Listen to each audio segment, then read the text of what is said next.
मंडी श्यामनगर में सन 81 में कवि सम्मेलन था। अब यूथ कांग्रेस का एक लड़का राइफल निकाल रहा है, ऐसा मन कि मैं अपनी जैकेट के बटन खोल लूँ फिर चलाना। तब तक गुंडों ने उसने कहा, अरे क्या देख रहे हो, लाठी छोड़ पैर में लगी और यहाँ ये चटक गया जरा सा, मुझे मालूम नहीं पड़ा लेकिन मैं गिर पड़ा।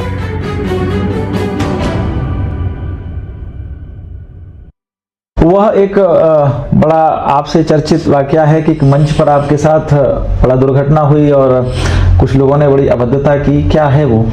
असल में क्या है कि मैंने बताया नहीं कि मैं कविता में वही लिखता था जो मेरा दिल करता है और आज भी वही लिखता हूँ जो मेरा दिल करता है। मैं समझौता नहीं कर पाता और बहुत सी बातें तो मैं जानता ही नहीं और जानता भी नहीं था और जानने की मेरी इच्छा भी नहीं है। तो मेरा एक छंद था, संसद भी हो गई, शराब की दुकान आज सभी देवस्थान सब्जी मंडियों से हो गए।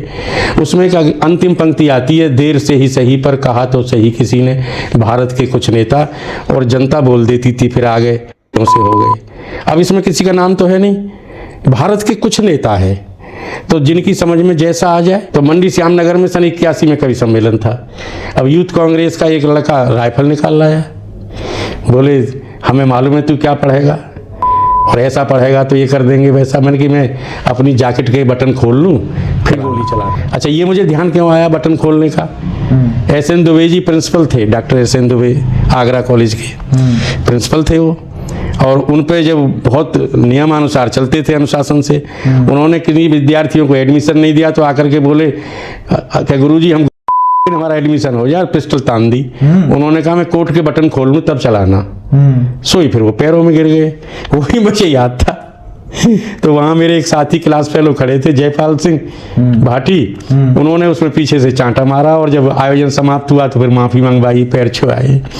अच्छा, ये मैं भूल गया, ये भी राजन नहीं बताया मुझे, राजेंद्र राजन ने, कि भाई साहब हमारे यहाँ से ज़्यादा बड़ी घटना तो आपके साथ में हुई मंडी श्यामनगर में। और उसके तीसरे ही साल, मतलब उसके दूसरे ही साल 82 में 1 जनवरी कादम्बिनी का जो संपादकीय है, राजेंद्र अवस्थी भी थे उसमें कादम्बिनी के संपादक, और जियाराम जी शुक्ल विकल साकेती थे जो MLA थे टांडा से, अयोध्या ज़िले में आता था उस समय, आजकल अकबरपुर ज़िले में आता है अम्बेडकर नगर में, वो भी थे। गोपाल प्रसाद व्यास थे, नीरज जी थे और ये सब थे, लेकिन है और निर्भय जी थे। तो निर्भय जी पढ़ रहे थे, इंदिरा मैया रोटी दे छोटी दे चाहे मोटी दे, तो उस दुष्ट जो था वो अपना मंत्री उसकी समझ में नहीं आया, गुंडे लेके गाली देके चलने लगा। तो उसके बेटे ने कहा, करे निर्भय जी तो कुछ नहीं कह रहे, ये जो बैठा है फिरोजाबाद